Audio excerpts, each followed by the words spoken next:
Jollibee, ano, walang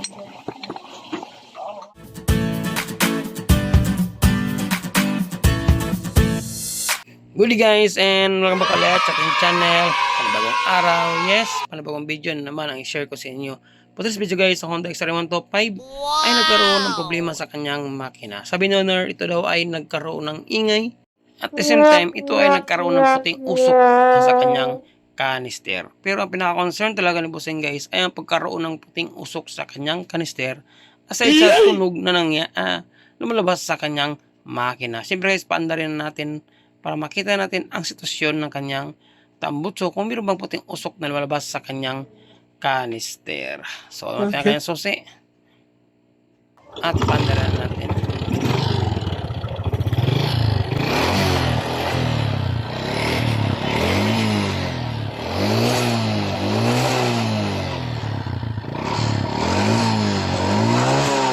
So, yun o. Unti-unti lang lumalabas ang usok sa kanyang makina. Ito ang pinaka-concern ni Bossing guys kasi nga is-obserbahan niya ilang beses na silang nagkaroon ng pagbabawas ng lunis sa kanyang makina. So, minsan may oras pa or time na wala nang oil na lumalabas sa kanyang makina. So, pangalawang beses ito nagkaroon ng tagtuyo sa loob ng kanyang makina guys. So, ngayon ang pinaka-concern talaga ang ingay na lumalabas sa kanyang makina guys. Ito ay ang tunog piston slap. So, pandarin natin ulit para marinig nyo ang tunog na nanggagaling sa kanyang cylinder block.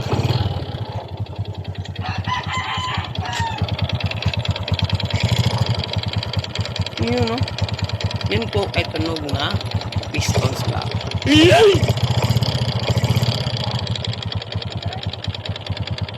Kung nilapit mo ang tainga, mas malakas ang tunog ng galing sa kanang bahagi no, sa clutch. Pero yan tunog na yan is piston slap guys. Kapag nirib mo o nirevolution mo, umiingay siya ng mas malakas. You know? Ang piston slap is malapit sa tunog ng connecting rod.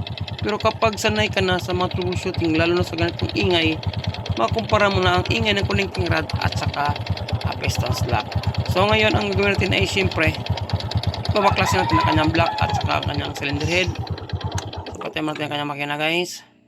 So, tatanggalin natin ang kanyang cylinder head. Siyempre, para mapabilis ang trabaho guys, ay kailangan baklasin natin ang kanyang fairings, air cleaner, at saka carburetor.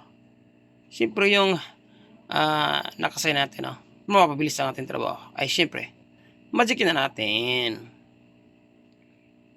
So, yun guys, na-magic na natin ang carburetor, air cleaner. Siyempre, ang natira na lang ay ang kanyang cylinder head at saka cylinder block. At the same time, magbaklas na rin natin ang kanyang muffler. So, siyempre kapag mga ganito, mga diskarte yan guys at mga trabaho ay tanggalin natin ang 4 na nut sa kanyang cylinder head. Yung high nut. So, yung naghahanap ng solusyon kung anong ingay ang kanilang motor, meron sila. Baka itong video na ito guys ay magkapareha sa inyo. So, dito natin malalaman ang sitwasyon at na-confirm na ang tunog na nagaling na parang Jolene ay piston slap. Kung hiling tulad mo ang tunog ng piston slap at connecting rod ay magkapareha lang guys, no?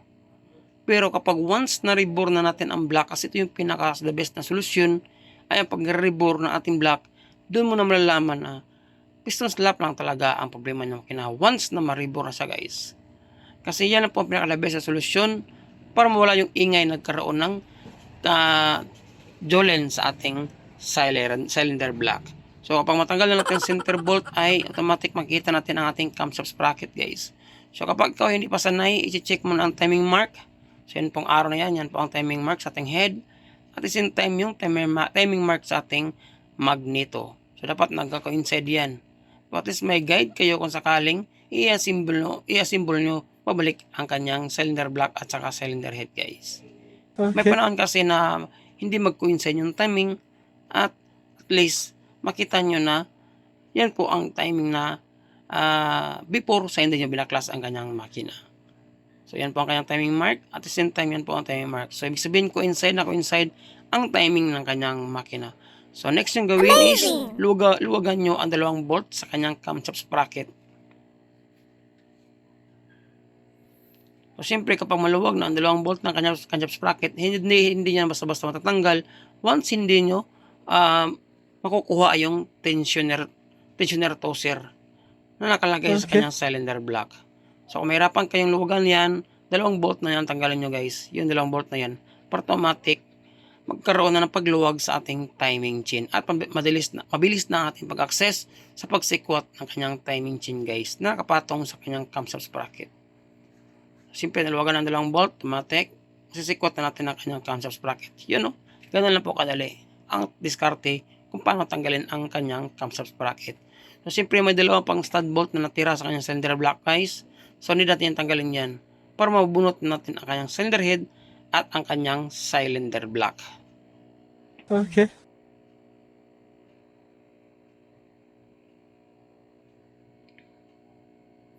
So, siyempre kung ikaw ay ngayon pa sa channel guys, huwag niyo kalimutan mag-like at subscribe. At siyempre huwag kalimutang pinutin ang bell icon para i-update sa aking mga bagong videos na ina-upload. Maraming salamat. At siyempre like at paki-follow na rin kung ikaw sa Facebook page na nakapanood. Yun lang, maraming salamat. So, ngayon guys, medyo nakapila ko ng medyo pagtigas sa kanyang cylinder head at cylinder block. Mas maigi is pukpukin natin gamit ang kahoy. Yun. Kasi ito yung sa mga pinakamahirap guys kapag mga 125 na makina ang tatanggalin natin. Kundi ang pagkaroon ng pag-stack up mo yun, buenas na bunot natin agad yung 2 head at saka yung cylinder block. Minsan kasi kapag nag-stack up yan guys, mas nauna yung head saka yung block. Pero sa sitwasyon ni bossing is nagkadikit yung head at saka block. Kasi sobrang dikit guys, nagsasamaan ang 2. So ang may natin gawin is biyakin natin yung 2 yan guys. So nakita natin sa sitwasyon ng kanyang piston, medyo nakapatong na oil guys, no? At medyo nagkaroon na siya ng pag-oily sa kanyang piston head. So indikasyon na yan na nagbabawas na talaga langis ang kanyang makina. So yun. So nakita nyo guys sa piston at nabisirbaran, wala siyang gas-gas, no? Wala siyang indikasyon nagkaroon siya ng overheat. Ang piston slap po na senaryo o tunog ng makina is ang ating cylinder block ay walang gas-gas at wala ring overheat. Ibig sabihin guys, makaka-experience pa rin ang ating motor ng piston slap. So paano ba nangyari yun? Pag once ang ating piston at saka nagkaroon ng pagsobrang luwag sa gitna, yun ang nangyari kapag umiingay na siya at nagre-rev. Doon na siya kumakalantog at nag-ingay sa loob ng ating cylinder block guys. Kaya kung pakinggan nyo siya, para siyang connecting rod. So mas maigi, para ma-confirm natin, is tanggalin natin ang kanyang piston. At siyempre, before natin siya mapasok sa ating block guys, paghiwalayin natin ang kanyang cylinder head at saka cylinder block kasi nagsama ang 2 yan. Pandikit. Dito na natin makita kung anong pandikit ang ginamit sa naunang mekaniko. Kasi nagkwentuhan kami ni bossing, ito daw ay medyo na-rebore na daw, no? At dito natin ma-confirm pag once madala natin sa reboring machine at makabili tayo ng bagong piston kung ito ba standard or na-rebore na. So yan po ang kanyang liner guys, kita nyo naman. At ito pala ang kanyang liquid gasket guys na ginamit ay gasket oil. So ibig sabihin kapag gasket oil, kulay puti, parang epoxy yan guys. Napakatigas talaga ang dikit, ang klaseng pandikit na yan, no? So siyempre para maiwasan natin maputol o masira ang kanyang chain guide, kailangan natin tanggalin siya guys, no? At sikwatin natin yung kanyang cylinder head gasket. Dahil sa gasket oil na nilagay ni bossing or na mekaniko, ang mangyayari is para siyang epoxy guys. Yun ang disadvantage kapag sobrang dikit ng cylinder head at cylinder block.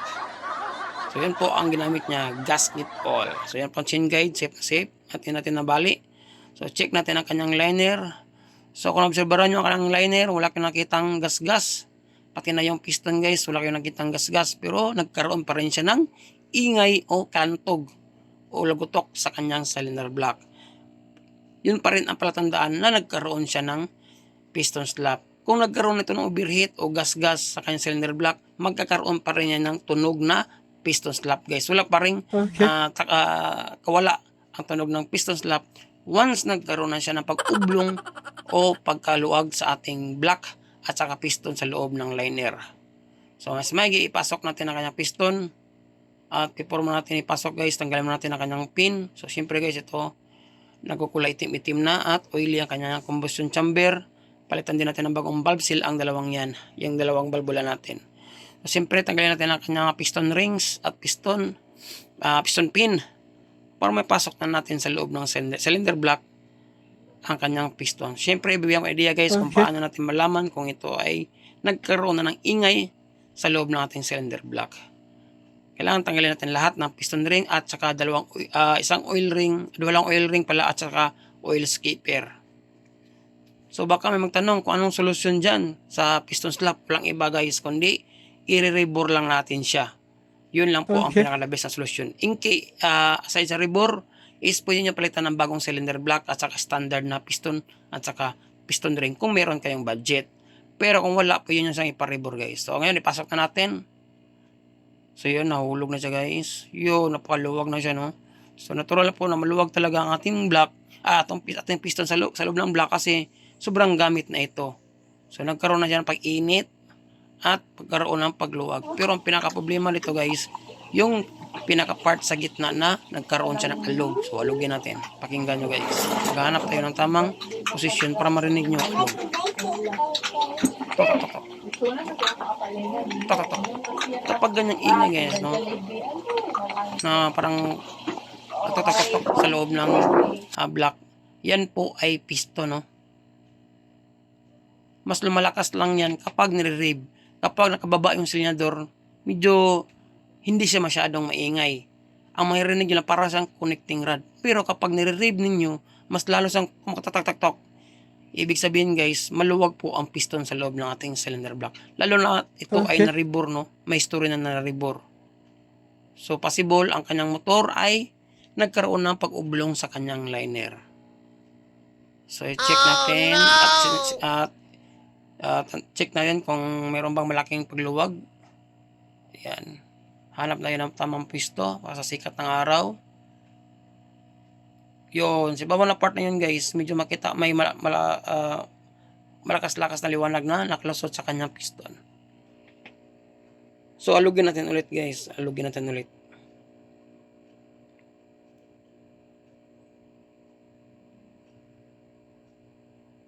So ganyan lang po ang pag-check ng piston sa ating liner.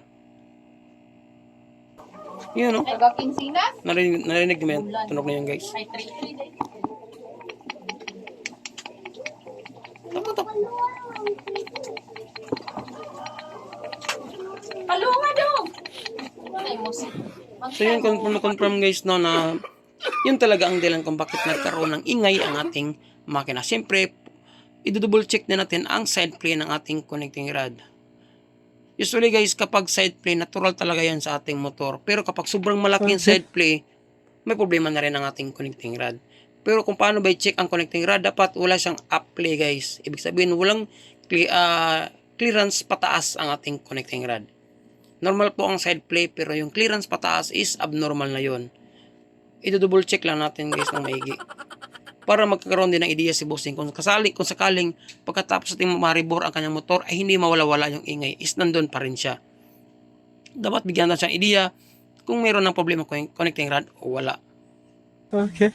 Para double check na rin guys at hindi masayang ating pag-top overhaul. So lipat tayo sa kabila guys. Pakiramdaman nyo lang po ang tunog. Kapag nasa taas, kapag pinukpok nyo ng kamay, dapat walang ingay, walang lagutok. Kapag walang lagutok yan, normal. Goods na goods ang kanyang connecting rod, guys. At saka yung side play, kaunti lang. Natural lang po, meron talagang side play ang connecting rod. Hindi pwede walang side play yan kasi magkaroon yan ng pag-knocking o pag-stack up. Pag-stack up. So yan, pakiramdaman lang natin. So na-feel ko naman guys, no, okay naman ang kanyang connecting rod. No? Wala naman gaanong problema, no? So yun ang nga pinaka-the best na solusyon, kundi ang pagre-rebore. Ibig sabihin, kapag pagre-rebore is, magpapalit na naman tayo ng bagong piston at magkaroon na ng bagong sukat sa kanyang liner. Okay. Yan, pupunta tayo sa bayan guys at ipaparebore natin ang kanyang cylinder block at syempre maghahanap tayo ng piston kit na pwede nating isalpak sa ating block. At syempre, palitan natin ng bagong valve seal yan. I-valve lapping natin ang kanyang cylinder heads. Makuha natin ang ating block ng magaga, kung hindi is magagabihan tayo sa ating trabaho. 3 hours later.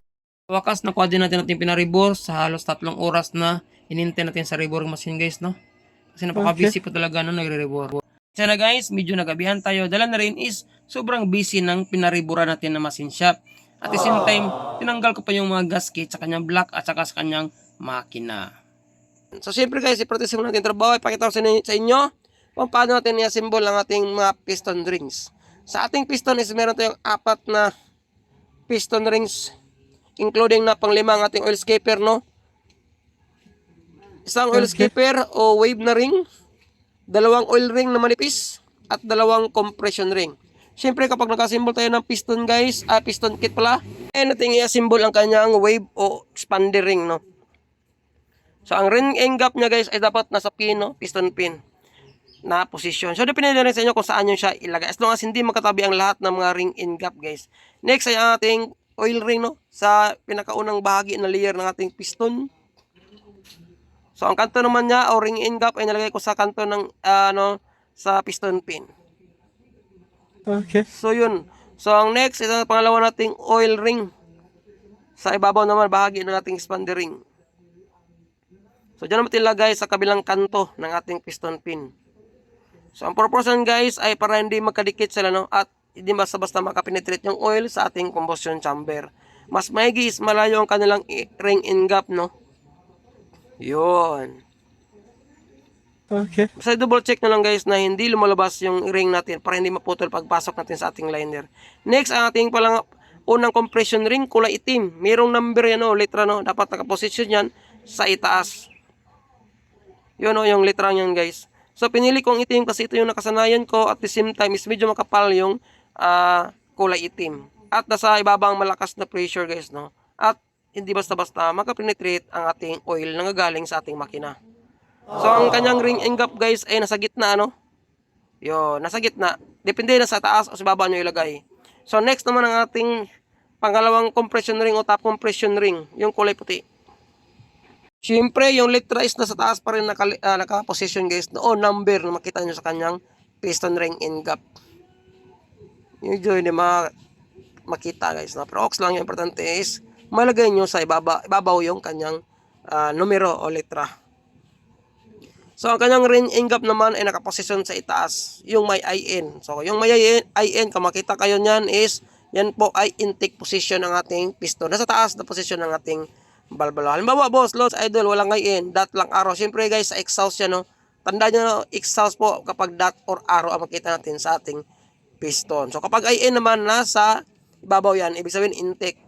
So okay na ang ating mga ring end gap at tama natin pagkabit ng ating mga rings. Ang next step ay siyempre guys, ikabit na natin siya sa kanyang connecting rod. Okay. Basta yung ring end gap guys, ulitin ko lang, dapat hindi magkatabi kasi ang piston natin ay unti-unti ang iikot sa loob ng ating liner. Ayos.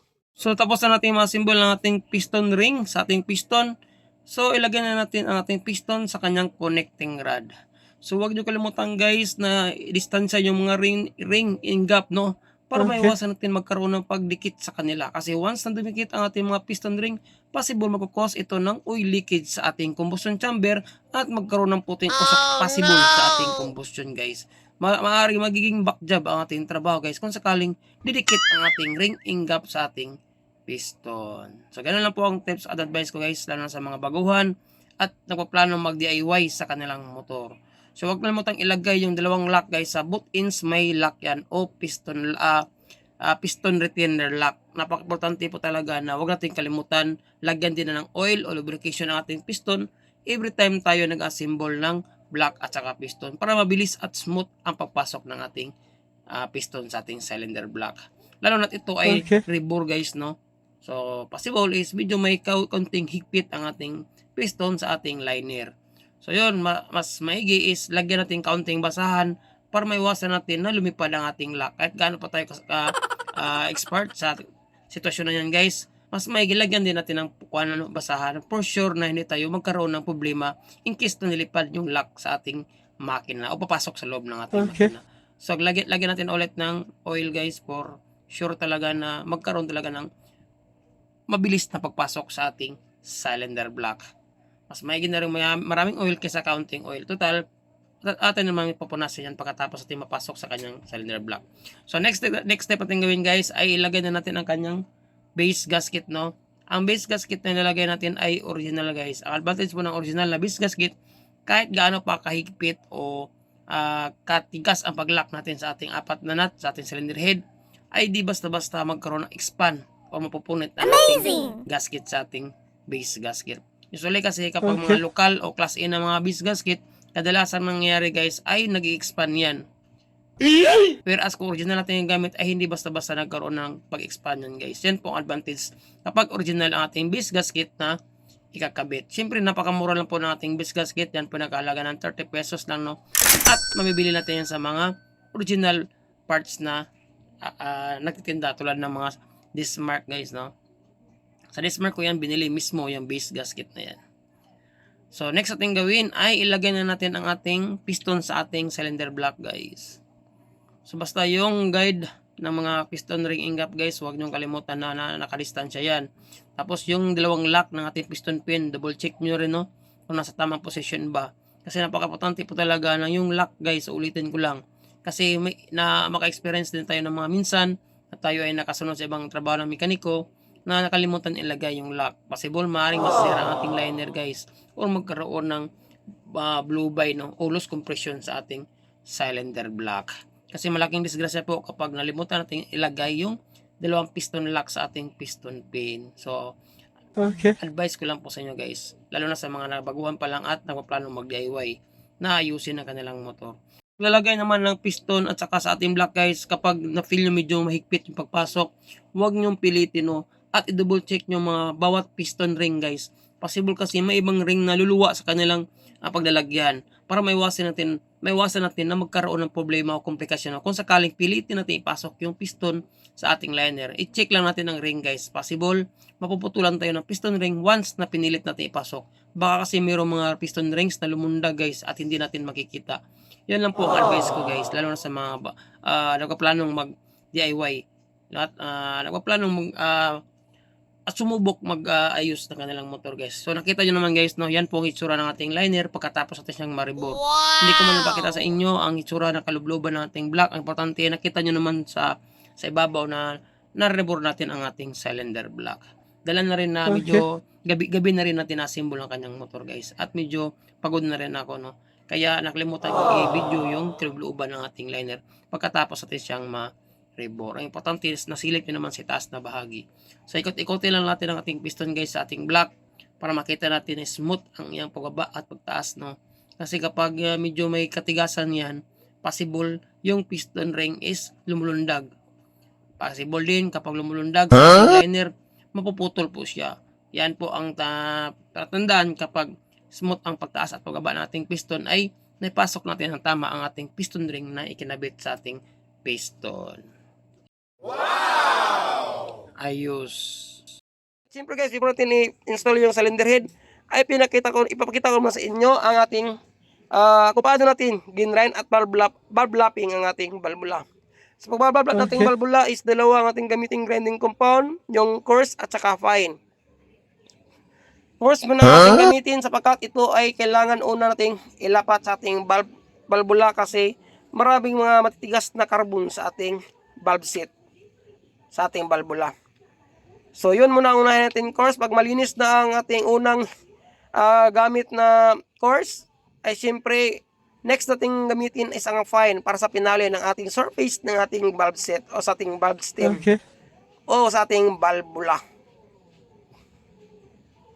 May nagtanong, no, na hindi ko makalimutan kung pwede ba hindi i-grind ng valvula. Mas may i-grind guys kasi yung mga carbon yan ang dahilan kung bakit magkaroon ng singaw ang ating valvula. Mahirapan maka-close at the same time walang persa ang ating motor kapag hindi natin i-valve lap ang ating mga valvula. Compulsory o required talaga no kapag tayo ay nag-top overhaul is papalitan natin ng valve seal. Pagkatapos natin gumamit ng coarse na grinding compound, next nating ilagay is ating fine para sa pinali ng ating valvula para makuha natin ang tamang linis at kintab ng ating valvula guys. At the same time, yung ating valve set is malinis na rin. Dapat ang dalawang yan is malinis para pag close open ng valvula is napakasilyado guys at wala talagang kasingaw-singaw. At makakuha pa tayo ng tamang air at saka fuel mix sa ating carburetor.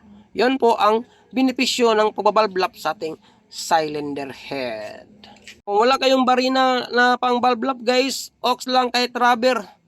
Mataas na rubber, pwede nyo ikotin no, at ilagay nyo sa ilalim. Tapos ikotin nyo lang valvula hanggang sa ito ay magkaroon ng paglinis sa ating valve set. So depende na rin sa inyo guys kung anong mga diskarte nyo as long as ma-valve lap nyo o mag-grind ang ating valvula. Yun ang napaka-importante guys. Sa akin kasi barina lang ginagamit ko kasi madali lang at hindi abot ng mga 10 minutes tapos na ating pag-grind. So yan po ang pinali ng ating pagbabalb lap guys. So yun, tapos na rin ang intake, tapos na rin ang exhaust. So yun ang pinali, napakaputi na, wala na yung kulay itim, carbon-carbon na nakadikit sa ating balbula. Yan o, yan po ang pinali natin. Pati intake, yun malinis na rin, wala na mga carbon na nakasabit. Next thing gawin is linisin natin gamit ang gasolina. Para makita natin ang totoong itsura ng ating pagbabalblap. Hangin natin ng kaunti. Para ba talagang kadumi-dumi guys, no? At malinis ang ating pagbalik sa kanyang valve set. So siyempre linisin nyo rin ang kanyang valve set guys, no? Kasi meron ng mga natitira mga grinding compound. So kapag malinis na, next natin gawin, huwag nyo kalimutan maglagay ng valve seal. So ang nilagay ko guys ay double spring, no? Maganda kasi yung double spring kasi kapit na talaga ang ating valve stem at hindi basta-basta tatagas sa ating combustion chamber yung oil sa loob ng ating cylinder head. So ganyan lang po ang magkabit ng valve seal guys. Itulak nyo lang sa kanyang valve guide. Napakadali lang kasi yung valve guide is nasa gitna lang yan. Tapos yung valve seal is ipatong nyo lang siya. Ganun lang po kadali kung paano magpalit ng valve seal. You know, meron tayong full video nito guys, no? Pag dismantle, assemble ng cylinder head. So kapag meron tayong oras, i-edit natin yon at gawa natin ng video. Baka may maghahanap kung paano mag-dismantle, assemble ng cylinder head ng XR 25 at kung paano ito grind. I-grind pala. So yun, ilagay na natin ang dalawang balbula natin guys. Pagkatapos malagay ang dalawang balbula, ay ibalik na natin ang kanyang spring, no? Kanyang compression spring. So sa ating cylinder head guys ay isa lang po ang ating compression spring, no? May mga motor na dalawang compression spring. Kadalasan is yung mga 100cc, 110cc. Pero sa Honda nga 125 guys ay isa lang po ang compression spring, no? So yun, ganoon lang po pagbalik ng valve lock. Gamit lang tayo ng valve breaker. Kung walang valve breaker, DIY na lang. So yun, kompleto na guys. Siyempre ang pinaka-last at pinali para sure natin na walang singaw is lagyan natin ng gasolina ang kanyang intake manifold. At i-check natin kung wala bang tagas. Ito yung pinaka-importante guys, no? Kapag tayo nagbabalve lap, kung i-check natin kung meron bang tagas. Wala. Yun, success guys, walang tagas. Yun kasi napalinis natin ang tama ang ating valve set at the same time ang ating valvula. So next naman ay ang kanyang exhaust. Lagyan natin ng kaunting gasolina at i-check na rin natin. So yun, malinis na siya guys, walang tagas. Surbol natin ito na maganda ang minor at resulta ng ating pag-top overhaul. Amazing! Tapos ating mag-grind ang cylinder head guys at masimbol at papalitan ng valve seal. Next thing gawin is ilagay na natin ang chain guide, no? So makatapos ng chain guide, ang kanyang cylinder head gasket ang ilagay natin. Kung ikaw bago pa sa channel sa ating video itong ginawa ko, ay makatulong sa solusyon sa problema ng iyong motor. Huwag mo sana kalimutan mag-like at subscribe at pinutin ang bell icon para lagi update sa aking mga videos na ina-upload. Maraming salamat. Kung ikaw ang yung nagawi sa ating Facebook page, paki-like at paki-follow na rin guys. Maraming salamat na rin. At syempre, huwag na kalimutan i-shoutout sa lahat ng mga shoutout dyan sa baba, mga solid viewers natin at lalo na sa ating mga silent viewers. So shout out kay Roger Mata, kay Vincent Flores, kay Willie Asas, kay Ariel Ong, kay Erwin Ramos, kay Nick Lozada, at saka kay Jano, no? Yun naman guys, sa ating cylinder head is mayroong 4 na washer, no? Isang bronze nga washer at saka 3 magkapareha. So yung bronze na washer guys, ilagay natin sa may oil passage sa ating cylinder head. Yung sa right side na bagay sa ibaba, no? Sa ibabang bahagi pala. Kasi dyan po papasok ang ating oil at dyan tinicheck pagkatapos ating mapaandar ang kanyang makina. So yan po ang position ng ating washer na bronze sa ating cylinder head. Siyempre yung tips ko guys kung paano natin higpitan yung cylinder head, ikis-ikis lang, no? Both ends lang yan. Tulad na sa video guys, ikis-ikis lang. Kasi ang advantage niyan is magkaroon ng tamang lapat ang ating base gasket at saka cylinder head gasket guys. At hindi pa siya tumagilid kung sakaling hindi natin matama ang paghigpit ng ating 4 na nut sa ating cylinder head. Tips ko lang guys, so, nasa sa inyo pa rin yan kung sundin nyo o hindi. So yan, tapos natin malagay ang kanyang 4 na nut. Higpitan natin ang 2 stud bolt guys. Huwag natin kalimutan yan kasi kapag nalimutan natin higpitan yan, magkaroon ng moisture o leaking sa ating tagiliran sa ating cylinder head. Siyempre yung base gasket at saka head gasket mapektuhan guys kapag hindi natin nagpitan ang dalawang stud bolt na yan. Tapos makita natin yung top o letter 10 ng ating magneto at nakatap na rin yung piston at siyempre yung cams guys may play, ibig sabihin nakatap na rin yan. Saka natin ilagay ang ating camshaft sprocket. I-double check lang natin ang mga chain guide na nasa tamang position siya guys, no? At hindi magkaroon ng tagilid sa ating timing chain sa ating mga chain guide. Possible kapag tumagilid yung chain guide at saka tensioner chain guide, mapuputol po ang ating chain guide. Pag nakatap na yung piston at saka yung magneto natin guys at siyempre nakatap na rin ang ating cam lobe, mapabilis po ang ating pagpaandar. Dapat po hindi late or advance ang ating timing ng ating camshaft sprocket kasi mapektuhan po ang performance ng ating motor. It's either hard start siya or magkaroon siya ng mahina ang pwersa. So yun, nakatap na ang ating timing mark. So ibig sabihin nakatap na rin ang ating piston. Yan po ang palatandaan guys. So cylinder head naman meron siyang timing mark at saka sa camshaft sprocket meron timing mark. So dapat nagka-coincide yan para hindi tayo mahirapan makuha ang ating timing guys at mapabilis ang ating pag-andar sa ating motorsiklo. So ilagay na natin ang dalawang bolt. Kapag malagay na natin ang dalawang bolt, saka natin i-release ang ating tensioner tosser guys. So yun, napakadali lang po ang pag-assemble guys, no? Lalo na napakadali lang sundan ang ating dinemo na pag-assemble. So yun. So kapag maikpit na ang ating timing chain, i-double check lang natin guys kung hindi ba siya lawlaw. Kasi kung lawlaw yan, ay possible hindi nagkaroon ng pagtulak sa ating chain guide. So maaaring mabali ang ating chain guide guys. Kapag okay na yon ang ating timing chain, so saka natin higpitan ang dalawang bolt na yan. Dapat di po natin kalimutan, higpitan ang dalawang yan at focus tayo sa trabaho guys. Kasi kapag hindi natin nagpitan yan, maaaring mag-release ang bolt na yan at mahulog ating camshaft sprocket. Marami na po ang nangyayari ng ganyang senaryo guys. Ang mapiktuhan din ang ating balbula once na lumundag ang ating camshaft sprocket. So i-check lang natin ang timing ng ating balbula o valve clearance. So dapat side play lang guys, wala siyang up play. Pareha din sa ilalim. Sa side play lang, walang up play. Importante lang po na side lang ang kanyang clearance at wala siyang clearance na pang ibabaw. So ox na yun guys kapag mga ganitong design ng mga motor. Except po sa mga Suzuki na mayroong washer ang kanilang rocker arm. Hindi tayo makakuha ng kanyang clearance unless kung hindi natin bibigyan ng counting up play. Pero kapag mga Honda guys, no need na nating lagyan ng up play. Side play lang. So ikabit na natin yung carburetor, takpan natin na patatakpan para paandar natin ang kanyang motor guys. Okay. Ayos. So ito na, nakabit na natin ang kanyang karburador at natakpan na rin natin ang kanyang balbula, yung valve tappet cover.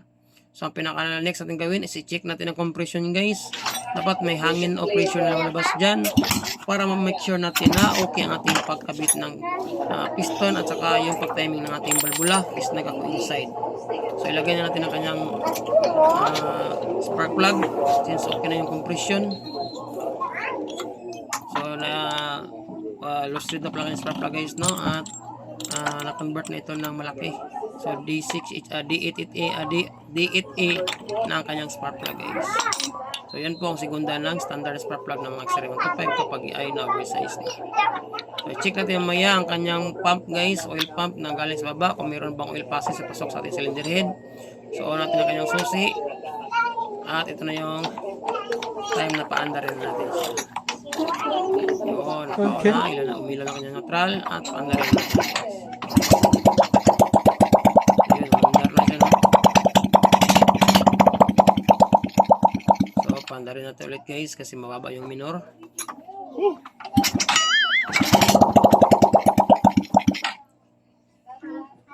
So advance natin ka ulit guys. Ano gusto yun lang? So yun, umandar na. So kung sinabi ko kayo na, i-check natin ang oil pump kung functional ba siya, hindi ba nabarahan ang kanyang butas. Napaka-importante ito kapag tayo ay nagpapawihol, i-check natin ang oil na pumasok sa ating cylinder head. Yun, no?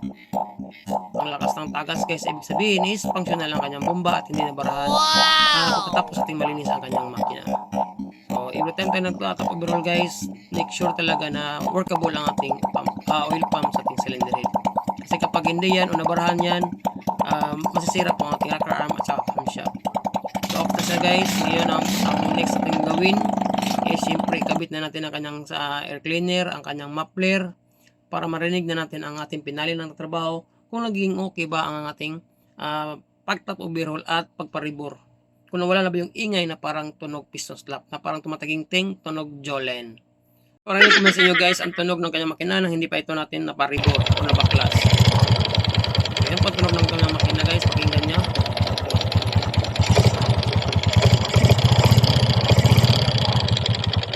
Parang jolen, tumataging ting, kumakalampag.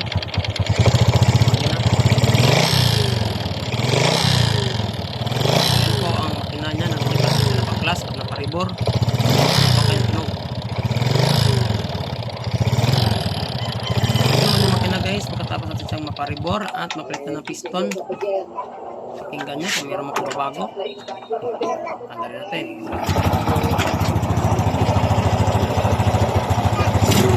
Ayan guys, wala mag-ingay na ulit din natin para mag-jolen. Oh my God! Wow! Kapag na-confirm na yung makina ay piston slap. Kapag nakarinig kayo ng ganyang ingay guys, yan po ay piston slap at hindi connecting rod. Yan po ang dahilan, piston malampag sa loob ng ating cylinder block at liner.